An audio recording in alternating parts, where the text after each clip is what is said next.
Welcome to Elevate Springfield, where we will dive into strategies and stories that help you rise to your full potential. Each episode, we'll talk about how you can take intentional steps to elevate your life and your business while making a meaningful impact on those around you. Along the way, we're going to bring in the change makers from our community that are already elevating. We'll bring the actionable strategies, you bring the discipline and follow through, and together we can elevate Springfield. All right, let's go, Springfield. Time to 10x your life, your business, all of it. Time to crush those goals. Time to get after it. Let's go. You are listening to the Elevate Springfield podcast. Robert Farrell here, certified 10X coach, speaker, and mentor, here to bring you actionable strategies. You bring the discipline and follow through, and together we're going to elevate Springfield. We're coming to you again from beautiful downtown Springfield in the Big Dog Construction Studio. Hey, we've got so much going on in Springfield right now. Make sure you are participating. Get out there, network with folks, be a part of the community, support local businesses, support local nonprofits, and let's go. We can all grow together. So, hey, another great episode for you today. We're going to get right to our guest after the break. Hey, Springfield, when it comes to reliable, high-quality roofing, you don't want to leave things to chance. That's why you should reach out to Acosta Angeli Roofing, your local roofing expert, serving Springfield and surrounding communities. From quick, dependable repairs to full replacement, from residential to commercial, they are your trusted pros. Call them today at 217-993-2748 or visit their website to book your free quote and inspection. Don't wait. A little leak now could lead to major damage later. Trust the local experts, protect your home, and get peace of mind with Acosta Angeli Roofing. All right, and we are back. Hey, joining me in the studio now, we've got Morrisa Reynolds from Coyote Acres. Morrisa, how are we doing today? We're doing good. A little nervous, but mostly good. Oh, you're going to do great. You're going to do great. I know we met out at the West Side Market. Yeah. You always do a phenomenal job out there with your flowers and everything. Thank you. We love it out there. Yeah, we're going to talk about all that and how that came to be and everything. But first, let's learn a little bit about Morrisa. Tell us a little bit about your background. Okay. My background gets a little complicated. So we have a flower farm, Coyote Acres. A lot of people will see it called Coyote Acres Homestead. That's because we do have future dreams of expanding the farm, bringing in other things. My husband has an ag background, so there's other things we want to do, but for right now, we're just focused on flowers. So I don't have any kind of a background in flowers. I learned how to grow flowers in 2022. We bought our property in 2020. It's 20 acres on the south edge of Chatham, and it was just farm ground. And so we had to develop the whole thing. We were out there all the time. We used to spend so much time at the farmer's market. Like when our kids were little, we would go to the farmer's market every Saturday that I wasn't working at the hospital.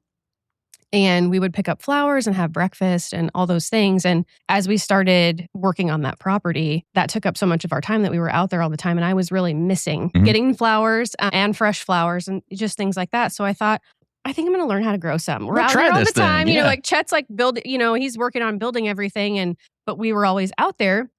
So I was like, I think I'm going to learn how to grow flowers. And people that know me know I don't do anything just a little. So it exploded and I loved it so much. It just brought me so much joy. And I felt like when I was handing off flowers to somebody else, because every once in a while people would ask me for them, it just felt so good. And it's so different from what I do every other day. My background is that I'm a pharmacist. I've been a pharmacist for 16 years. I've worked in the ER solely for 13 years. So I really identify in the emergency department. I have these two completely separate worlds where, one is often a lot of tragedy, a lot of miracles. And then the other one is just like a lot of personal joy that I get out of growing the flowers. So I told my husband I wanted to start selling flowers in 2023 through a subscription service. Yeah. So he likes to remind me that when he was developing our property and mapping everything out, because he's very symmetrical and everything is planned, that this was an afterthought. So I get reminded of that often. So I was like, well, I'm just going to do this. And I put out there that I was going to have these spring subscriptions and we were going to have tulips and peonies and then we were going to have summer flowers, and it's just completely exploded. That was in 2023. And when I look back at 2023 me, it was kind of a mess. It was really me figuring it out and I felt like I was dragging the customers along with me Sure. as I was Hey, that's figuring part it of it out. with a startup but like that. God love them. So many of those first customers of ours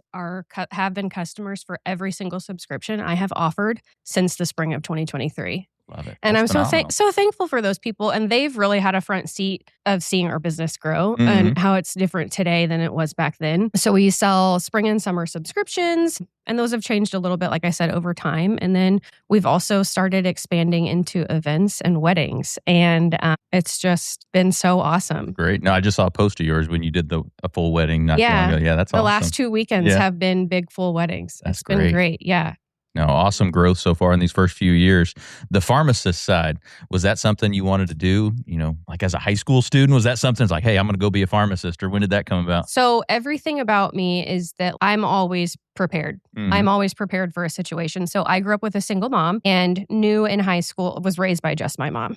And I knew in high school, going into college, I knew I was going to college. I knew I was going away, and I knew I needed to do something that would set me up for a career where I could be financially successful. That was important to me. Somehow, I don't know if my mom struggled, but I never saw her struggle. But I also knew like there wasn't extra. We weren't going on vacations. We weren't doing anything extravagant. She never had a super nice vehicle. And so I was just kind of focused on like what could happen to me as an adult where I would need to have a really good job and be able to provide for myself and maybe some kids on my own. Because I thought, that's how I grew up. So that's what I was thinking. And going to pharmacy school just seemed like I could do this. I'll get this degree. I'll basically have a guaranteed job and I'll have a nice salary to be able to support myself and a family. Luckily for me, my last year of pharmacy school, we had all these weeks of rotations, right? And I had a trauma rotation and I fell in love with it. And I was already planning to just, work at CVS or Walgreens. I just kind of assumed I would be a retail pharmacist. And that trauma rotation opened my eyes to so many other things that I could do and experience and be a part of.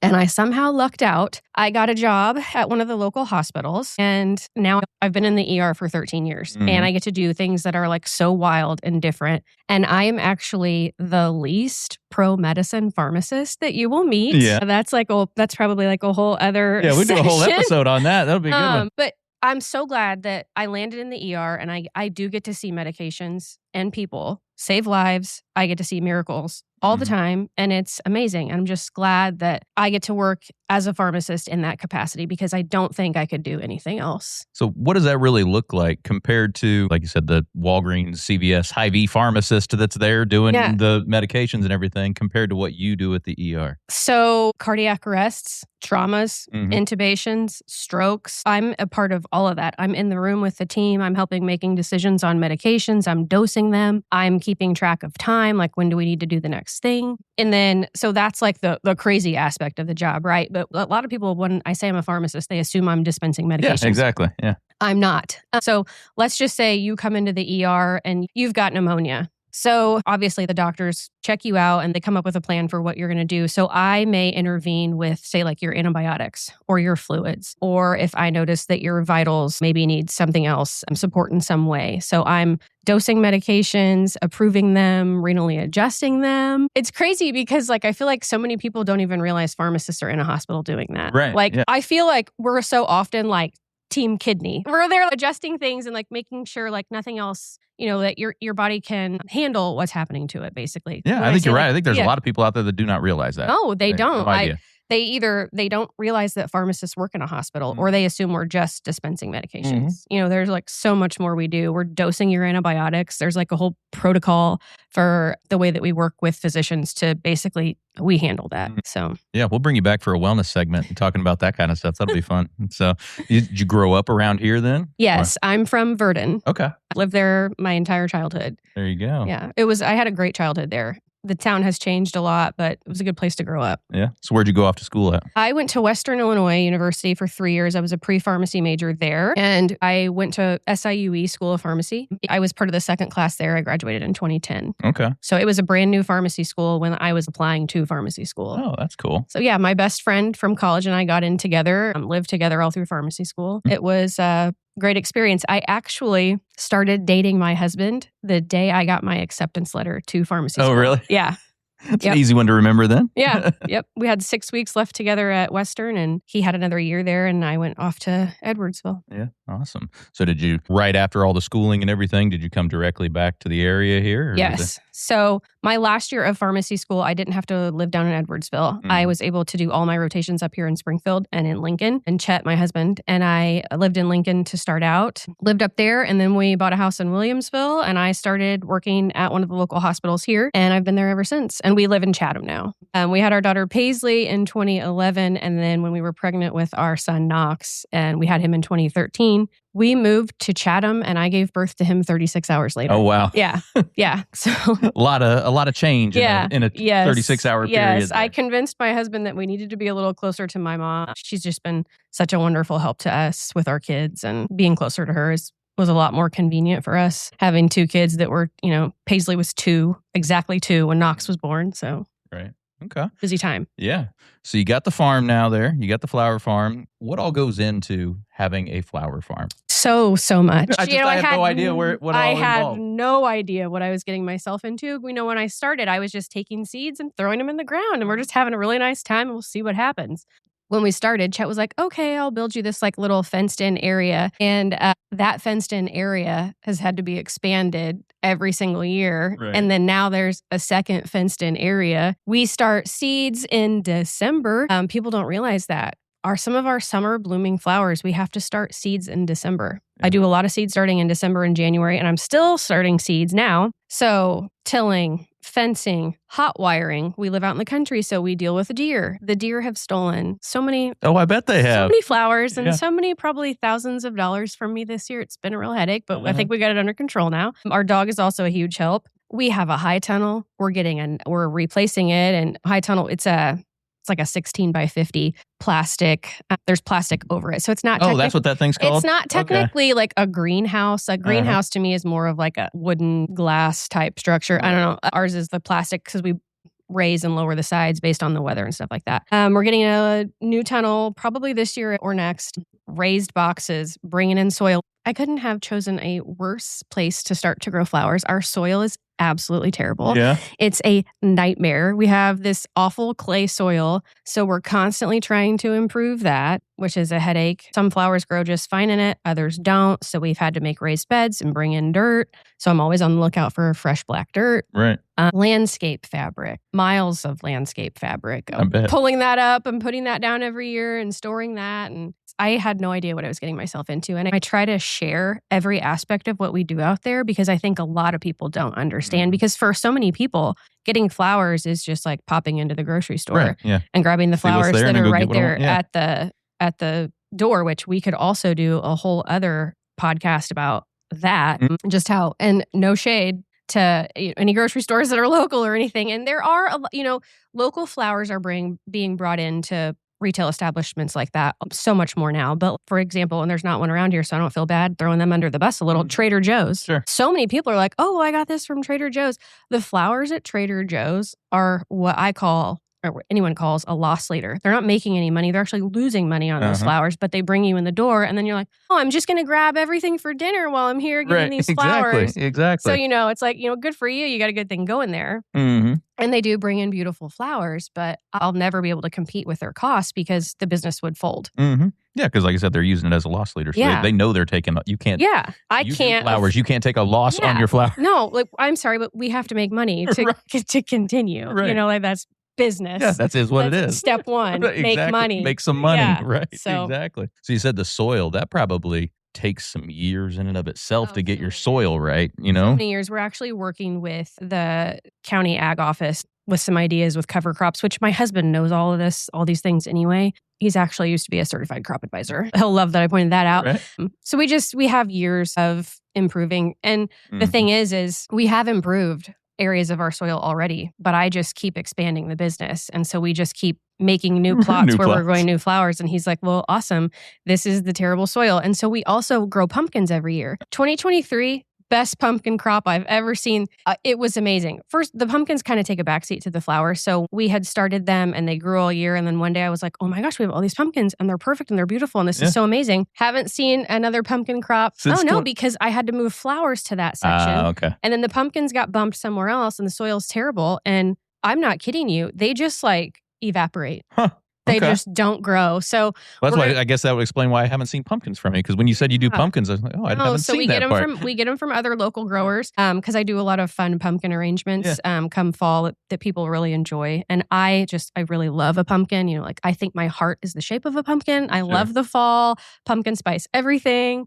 We're getting awful close to that. It's into August now. So, I mean, we're right around, you might already be there, but. August 1st, it's fall. Okay. Yeah. Gotcha. Yeah. I do still love summer and the pool and the sun, but I'm like ready for fall. Right. So those flowers or the seeds that you said you were planting like in December, what are those and how long do those take to? So there's a flower that our customers love. It's called Lysianthus. It's actually in the flowers that I brought you today. So they kind of resemble a rose. A lot of people are like, is that a rose? It's not. They have a really awesome vase life, like a 10 to 14 day vase life, and they store so well in our cooler so I can get weeks out of them. We grow so many of them, but they take forever. They are the slowest growing seed. I'm sure there's things that are slower, but they take forever to germinate. And they grow so slowly. They start blooming at the very end of June and then in July for us. And that's how long it takes to get there. Wow, And 7 months? Yes. The crazy thing versus like zinnias, which everybody that has a garden knows what a zinnia is. You know, you've got blooms in 60 days. Right. I mean, sometimes it's longer for us on those because I'm constantly pinching the plants to get longer stems. That's a whole other thing. It takes forever. And the Lysianthus, even when we put them in the ground, it's this tiny little plant. And you're just looking at it like, are you ever going to really grow? And then it's like in May and June, they just really take off and then they get so tall. And it's just, they're absolutely beautiful. We will grow them always. While they take forever to grow, bugs don't bother them. They're not fussy at all. I don't have to deal with disease on them. They're a wonderful flower. Yeah. I actually love to harvest them. Yeah. That's like my favorite plant to strip leaves off of. Okay. Side note. So bugs don't mess with them. Are there just certain flowers that bugs don't like going after? Or what? I don't know. That? I've never really looked into that about Lysianthus, but I just don't deal with it on them. I don't know if they're lacking something that the bugs love, but I mean, you know, like Japanese beetles, they will destroy a zinnia plant in a day. You'll just go out there and it looks like the whole plant looks like a spider web because it's just like eaten all over it. Right. And they just next year I'm going to deal with something terrible because you've asked me and I don't have any wood to knock on. Right. They just, I don't know. They're not fussy. Huh. Yeah. I don't know much about flowers personally. Yeah. So I don't know. A lot of people know. don't. And then I also didn't used to know. And now I know so much that I feel like when I start having conversations with people, I see them like black out. Like she said too much. I don't know what she's talking about now. Right. You know. What are some people have a small garden at home? You said anybody that has a small garden might have some zinnias or something. Any tips you could give them on keeping their garden healthy? I mean, a zinnia is a flower. Like they're easy to grow. They want to live. They will grow in any kind of soil. A lot of people that are new to flowers, there are some flowers that you get one bloom out of, and there are some flowers that you can get multiple all season long. Like for instance, a sunflower is one and done. There's then branching sunflowers. We don't grow those. We grow one and done. So I actually seed start all of our sunflowers in trays and plant them out. Otherwise, the birds eat the seeds. Oh, okay. Yeah. So those grow. I cut that off, and then I've got we will eventually put another plot of seed starts there. But like zinnias, a lot of people don't realize the more you cut on them, the more they will grow. They want to keep blooming. And sometimes also I'll see people like they're not really sure, like a zinnia plant can get as tall as me, but people will cut super short stems on them. You can cut that all the way down and it's going to regrow and just keep shooting off big, beautiful blooms. I think a lot of people don't realize that. They think they've got to leave it alone and enjoy it outside. Right. It's like, no, cut that off and take it inside and enjoy it. It's going to rebloom in another week, you know? Love it. So over the past few years, we talked about how much you've grown, how much and more plots you've had and everything. What would you say is some of the biggest reasons for your growth? Seeing you at these markets, all these different things, right? What would you say is your biggest reason for growth? Aside from loving it and pushing myself because I love it so much, as I think I said to you earlier, I'm prepared and I can anticipate a situation. And I just keep seeing more and more AI and more automation. And I realize that even though I love my job and I think the people that work with me appreciate what I do, I also recognize that I am extremely replaceable. If I called the hospital and said I quit, they could have somebody in my chair today because there are people that want my job that are interested in what I get to do because my job is so different in the ER. But I'm constantly afraid that automation is going to take over my profession. You know, for years, for decades, we've used automation to really push the envelope and push forward the profession of pharmacy. But I feel like we're on this edge where we're going to see AI start to take over what I do. What I do when I'm sitting at a computer, you could teach a computer program to do. You could teach a computer program to recognize that something needs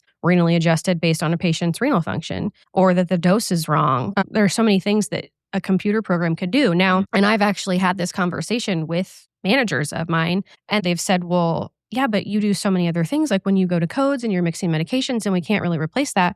Well, there are a group of us that do that. But who do you decide to keep? Like, if you're going to cut the department in half because now you've got all this automation that can do what we do in some capacity, who do you keep? And so I think in the back of my mind, when I was learning how to grow flowers and I was like, I should turn this into a business, that I was like, a robot can't do this. Right.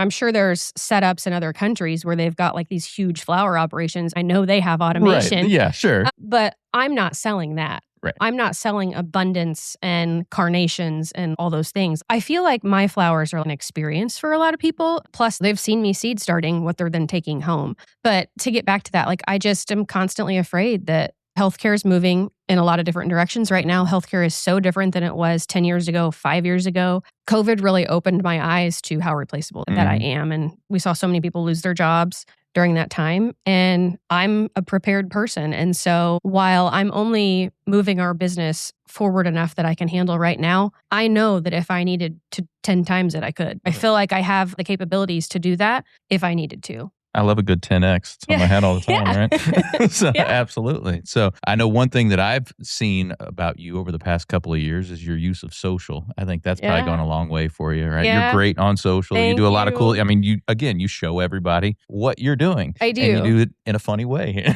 I'm funny. Yeah. I tell my husband all the time, like, I am so funny. And he's like, yeah, okay. I'm like, no, Chet, really, like, people think I'm funny. I'm really funny. You He are. doesn't think so. I've been on social media forever. So when I was at Western, we got Facebook because you had to have a college email college address. email Like, back so then, I yeah. was like, I'm an original The Facebooker. Okay. Right. It was The Facebook. Okay. Yeah. So I've been on social media forever. So I just feel like it's been second nature. We started when I wasn't selling anything. I was still putting everything out there, but I think I get that from my mom. So a lot of what I do on social media is sharing, right? I can remember like sitting at home and we would go shopping or whatever, and my mom would get home. There's no cell phone. So, she's standing in the kitchen at the phone on the wall, Right. calling her friends to say, so-and-so is having, like, this store is having a sale, or this store has this or whatever. And I saw my mom so naturally share stuff like that I think that became part of what I do and who I am. And so I've just always shared everything on social media, and I don't know, people seem to like it for some reason and find it interesting. It's kind of crazy because I feel like I live two different lives and I'm two separate people because Sure. I'm Mo at the hospital. Like, Okay. most people call me Mo. Like, the people I grew up with still call me Morrisa, but like anybody I met college and after, it's Mo. Okay. Yeah. Gotcha. So I'm Mo at the hospital and a totally different person, but I'll have people come up to me and they're like, oh my gosh, I love your social media. And I'm like, I don't want to talk about this right now. I don't want to talk about this Right. at work. Different person over And they'll there. be like, oh no, I just love your stories. You're so funny.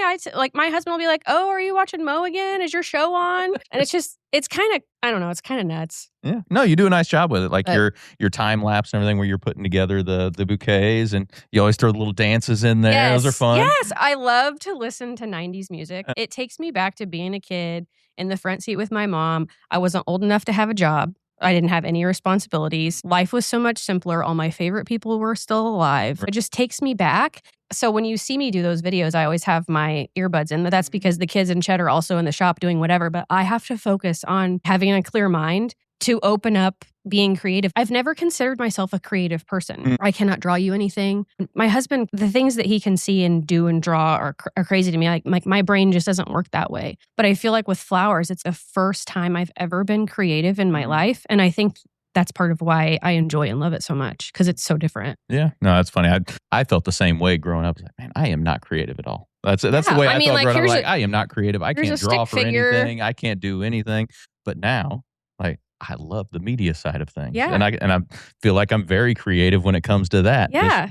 Not You're the great other at what stuff, you do. right? It's crazy when you find something that you were really meant to do and you tap into that. Do you feel like When you started transitioning to social media for your business for Coyote Acres, was there any hesitation there? Sometimes business owners, when they're first starting, there's a little hesitation on what to get out there, but were you just, let's roll? I really feel like I am who I am. Like I said what I said, and I am who I am. And I think most people that know me know that. And a lot of people follow me on social media because of that. Right. Now, there are some opinions that I have that I hold back on that I don't necessarily share on social media because I don't necessarily feel like everybody needs to know every thought that I have or every opinion that I have. And I also don't ever want to be offensive. If my opinion is different from yours, I'm willing to have a conversation about that. And I'm so interested in why you believe something different. Mm-hmm. But that's really, I think, rare.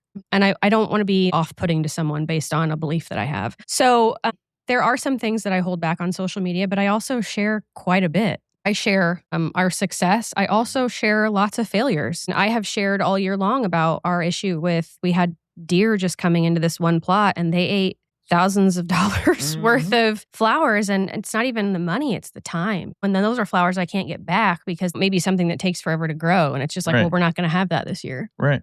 Well, no, I think that creates the more human element. It does. When you do both sides of that. It's not just, oh, hey, this is great, I'm great, this is all great. No, but when you throw in those, I think it adds the human element. Yeah, it's not butterflies and daisies and rainbows. It's a lot of sweat.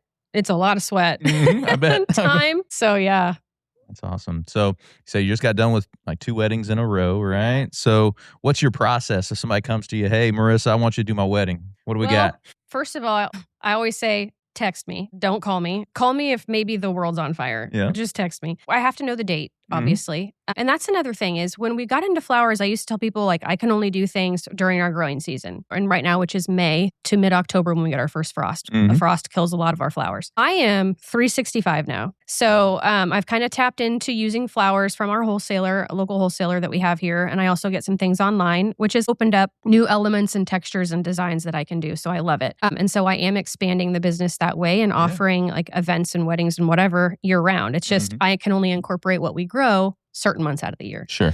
So I love to see a Pinterest board. I love to see what their vision is for their wedding day. I also like to see if I think I can pull it off. There are people I've said no to. It may just not be right for me. I don't feel like I can creatively design like what they want. So I love to see a Pinterest board. We talk about like what they want. There's a lot of people that are kind of cutting back on wedding florals and like, I get it. Everything's expensive. Flowers are not cheap. Sure. You have to be creative with how you can use them. And so, I mean, I'm never going to talk somebody into having more. In fact, I'm like, well, why don't you take these bridesmaids bouquets and use them as arrangements at your reception and save some money that way? Yes, I have a business. Yes, I need to make money, but I'm also human and like to give those tips. Yeah, like, you're serving your clients. Let's think out of the box. Yeah. Like, would you want to use this during the ceremony? Let's move it to the reception. That's one less thing you have to pay for. Makes sense. So and I think your clients would probably appreciate that you're serving them in that way, just not trying to sell. Hey, let's get this. For sure. Also, I'm one person. And so I can only put out so much. So if you want 100 table arrangements, it's probably a no from me, dog. It's probably a no from me. So I have to get creative also myself with how I can pull it off for you. Yeah. So we usually just talk through text. That's like the easiest way to get hold of me and go from there. I give quotes. I probably need to start doing something fancy like a contract. Sure. But I don't know. Like then you got to involve a lawyer and have something like legally written up and just why does everything have to be that way? And I feel like for whatever reason, I'll have people like meet me in a parking lot to give me their deposit. And I'm like, hey, like I know we've never met. I'm going to pull this off for you. I promise it's going to be really good. Like I know you don't know me, but I promise.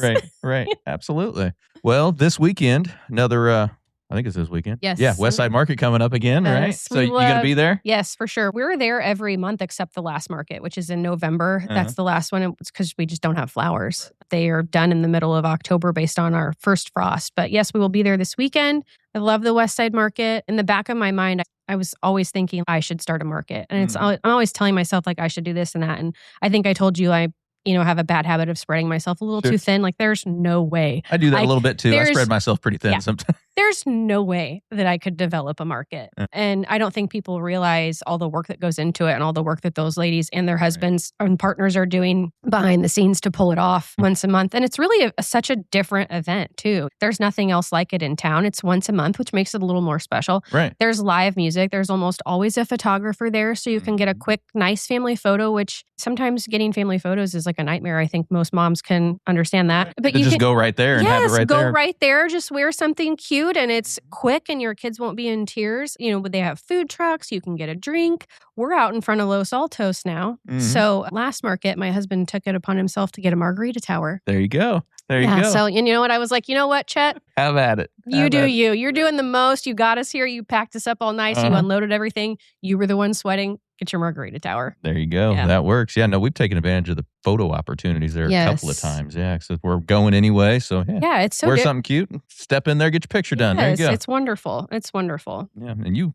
guys tend to sell out very quickly out there. We do. Everybody loves you so much out there. Yes, I'm so thankful. We have such a nice following on social media. So people that don't get our subscriptions or people that live in Springfield and it's just a little, or, you know, surrounding communities, it's just a little more convenient to grab from us there. So yeah, the market is 2 to 5. And last month, I think I sold my first bouquet at 12:30. Right. Yeah. We're unloading and there's people that are like, can I buy that? I'm like, you sure can. You sure can. 1 second. Yeah, that is the thing about that market. People start showing up pretty early. We were there last month for Local First Springfield, so I'm on board there and everything. We had a booth there and we had a axe throwing thing, just having some fun out there for people. And my daughters came with me and they went shopping at like 12:30 as well. And they bought a couple things. You know, it's a retail establishment, that area, and people are coming in and out of Papo's anyway. So people don't even realize it doesn't start till 2, and that's totally fine. We've been completely sold out by 2:30 before. That's awesome. So, yeah. That's awesome. So, all the growth you've had over the last 3 years, you say you're always looking toward the future. Anything on tap for Coyote Acres here in the coming months, years? Well, like we talked about, I'm really loving doing weddings, and I really want to see our business grow in that way. There's a lot of things that a lot of flower farmers do to move their business forward and to make it more profitable. There's a lot of things that I could do that I don't really want to do. Dahlia tuber sales, which there's a dahlia in the bouquet that I brought you today. They grow from this, what looks like a potato, and those multiply underground every year, and you dig them up and divide them and you can sell those. And I don't want to do that. That sounds awful. There would be, we live on 20 acres. So could we plant like you pick plots? Yes. But do I want to open up our property for people? Everybody to be. I don't. And I love to work alone and by myself or with my husband or with the kids. Sure. And so being in our shop and being in my own element and working on a wedding has been wonderful for me. I have enjoyed it so much because I have done weddings in smaller capacities the last couple years, whether it's just a bridal bouquet or just a few things. But these last couple weekends have been the full on shebang, and it's been wonderful. And I love it. And so I want to see our business move forward. And plus I can do that year round. And I can also pick based on busier months, what I want to accept and what I don't. And I'm not tied to something but it's going to move our business forward. So I really do want to see that expand. There are so many things that I want to do and make and create for brides and give them something different. And I think I can pull that off well. There you go. Have an absolute favorite flower? I have a couple that I really love. Yeah. We grow, we haven't talked about this, but we grow peonies. We have over 500 peony plants. That's a spring flower for us. It's a one and done in the spring. I really love peonies. They kind of start the season for us, get us out of like dreary winter. Love to see them bloom. And I also really love celosia, which there are different kinds of celosia. There's coxcomb, which kind of looks like a squiggly brain, and it's like a velvet texture. And I think I love that so much because that is one of my first memories with my daughter of going to the farmer's market and getting flowers. When she was a little girl, we would always call them brain flowers. Okay, yeah. And she would always ask, like, will you ask them when the brain flowers are going to be? Like, when are they going to have the brain flowers? And so now that I grow them. Well, I think of her when I grow them. And I've never heard of that flower. Yeah. Well, Never. I'll show you sometime. Well, they're getting ready to bloom soon. But they come in different colors and it's different texture. And it's something you don't see when you walk into the grocery store. So I really love those. They're also not fussy. Right. And they store well. Love it. Love it. Well, Morrisa, so much great business stuff so far. Let's flip over to the personal side for a minute. What are some ways you elevate your life personally? I have to take time for myself. Yeah. No matter how busy I am, my most favorite thing to do is to have my coffee on our porch with the dog and on the weekends with my husband. I go to bed and I can't wait to get up and have coffee with them on the porch. And it's so cool because even during the school year, when it's the hustle and bustle of getting the kids out the door, if they've got an extra 5 minutes, they now will come sit on the porch with me. And I just think that's so That's neat. so cool. Yeah. I mean, like our kids are getting ready to go into junior high and high school, which I can't even believe I just said that out loud. That's bizarre. Oh, and I know my oldest daughter is just about to get her license. She just turned 16. Yeah. She has to wait like another week before she can actually get her license. But yeah, it's just crazy how quick that goes. It's wild. And so especially in this world, like having kids that want to come sit on the porch with you while you have your coffee is just neat. So I'm an only child. I consider myself a selfish only child. And so I have to have time for myself. Right. So no matter all the things that I commit to in a day, which people often say, like, I don't know how you do what you do. And I'm like, well, let me tell you, I don't sleep much. I'm not watching Netflix. I couldn't tell you anything that's on TV right now. Right. But I love to take those few moments in the morning and just enjoy being outside, the peace and quiet, the bugs making noise, the birds chirping, some mornings watching the sun come up, or even in the evenings, just sitting on our porch. One of my favorite things about our house is that my husband built me a porch swing, and I just love to be there. That's awesome. That's awesome. Yeah, it's good to not know what's going on TV, really. It shows that you're controlling your time the right way. I know just enough to know that I've, not knowing is great. Ignorance is bliss, I guess. Exactly. Yeah. You're passionate and love what you're doing on the flower side and everything. Much rather spend time doing that type of stuff or hanging out on the porch swing rather than binging Netflix, Yeah. So much great stuff. I always like to close with these last couple of things, Morrisa. Let's give the audience a piece of advice, one on the personal side, one on the professional side, to help them elevate their life or business. Personally, I would say you just need to be intentional with your time. There's only so much that you can get done in a day. It's really easy to be hard on yourself, but you're one person. And so like for me, I'm never going to have employees. We're never going to expand the farm in that way.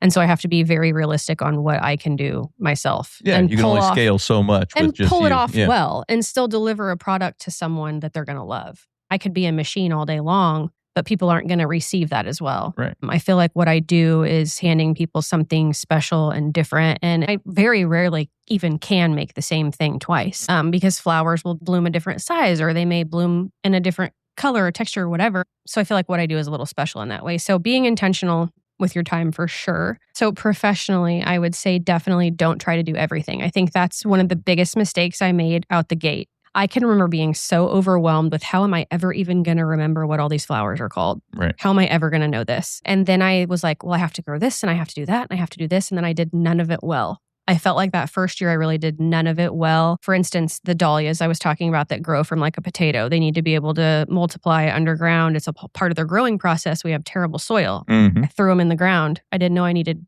good black loose dirt and raised beds. Sure. So that's just another thing. Like you don't have to do it all. You just need to figure out what you can do well, even if that's only a few things. And over time, I have seen other flower farmers that I look up to really scale back. I watched one go from growing everything to really only growing peonies. Okay. Which is like 1 month out of the year. And now she's doing a few other things, but are kind of getting back to that. But I thought she was nuts when I first saw that she was only going to do that. And then I'm like, well, I kind of get it now. I've seen another grower that is north of here that I have become friends with and kind of bounce ideas off of. She pulled back on subscriptions. And I can remember when she did that, I was like, she's nuts. And now I'm like, I think I'm going to be pulling back on subscriptions. Yeah, that has really made me this year, and I hate to say it, I kind of dread making them some days because it makes me feel like a machine and I start to freak out. Like, do I have enough of this flower? Do I have enough of that flower? I think I put out too many spots and it makes me feel like a machine and I don't like that. Right. It feels like to me, listening to you want to give them that curated experience. Yes, and that's not that necessarily if you're feeling like a machine. For sure. So I think that next year you will definitely see us pull back on subscriptions. We won't have as many spots. And I will definitely be expanding and focusing on weddings just because, like I said, it can be so different and creative and just feels better for me. The other thing, like a huge one for me professionally is please stop using ChatGPT for everything. There you go. Directly into the camera for that one, right? And if you think I'm talking to you, I am. I don't want to see another ChatGPT flyer. If I had $1 for every time I saw one, I would be rich. I could sell I could just quit growing flowers. I'd be rich. Just the youth sports ones would get you rich. Oh my gosh, you guys. I mean, like for me, and I even see flower farmers do it. It's like you're trying to grow this different product. You're working out in nature. You're trying to offer something different. And then you're like, let me make this flyer about what I'm doing this weekend. Me personally, like when I get on social media, I would rather see a stick figure and you handwrite the details, take a picture of it and upload the picture than to see a chat. I will come more likely to that event than a chat GPT flyer event. AI is just like taking over everything. And it's not even the flyers. It's also when someone goes to chat GPT for their captions. Please stop. You didn't write that. You didn't write that. Like, let's get real. And I think for me, I enjoy writing and I enjoy kind of storytelling about what I'm doing too. So that's important to me.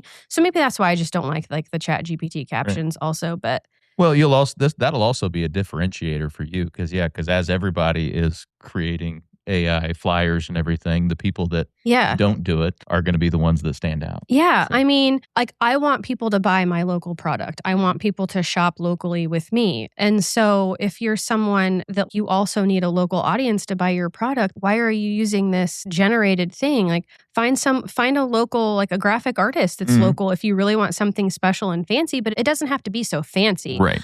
The older I get, the more I realize like how much better simplicity is. Simplicity and authenticity works out great on social media. It really does. It really does. It really does. Like I think that's why my social media following has grown is because like I said, I am who I am. I said what I said. And ChatGPT didn't say it for me. Right. Absolutely. Yeah. No, when it comes to like video on social, some of the best ones out there are the non-polished. Yes. You know, just I got my phone right in front of here and I'm going to knock this out. Yes. You know? So. For sure. The most random stuff will go viral versus something you set up and the lighting's just right and my outfit's just right. My hair and makeup are done. And then it's like something you posted off the fly goes viral. Yep. Well, last one for you. Is there anything we can do community-wide to help all of us here elevate Springfield and the surrounding communities?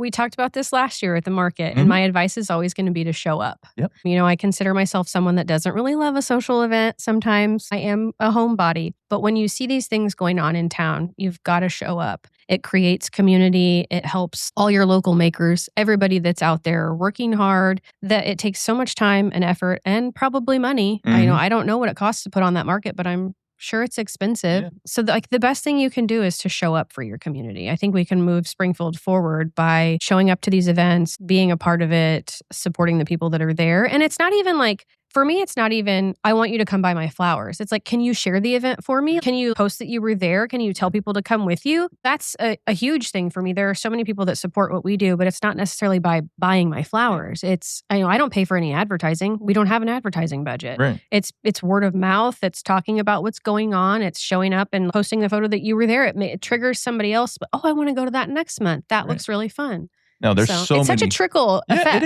It is. There's so many free ways that you can help support local businesses. So many free ways. That's a great way to do it. It costs free dollars to support us. Absolutely. Yeah. Well, if somebody wants to come support you, they could come see you at the market this weekend. But other than that, where do they get your flowers? We're all over social media. So all of my contact information is all over our social media. I have people text me all the time, 10 o'clock at night, Sunday night at 10 o'clock. Like, can I get flowers in the morning? So you can reach out to me. I think a lot of people have a misconception that I only do subscriptions or I only do the market and they can't get flowers from us any other way. I have flowers all the time, people. All the time. And I love to make little one-off arrangements for things.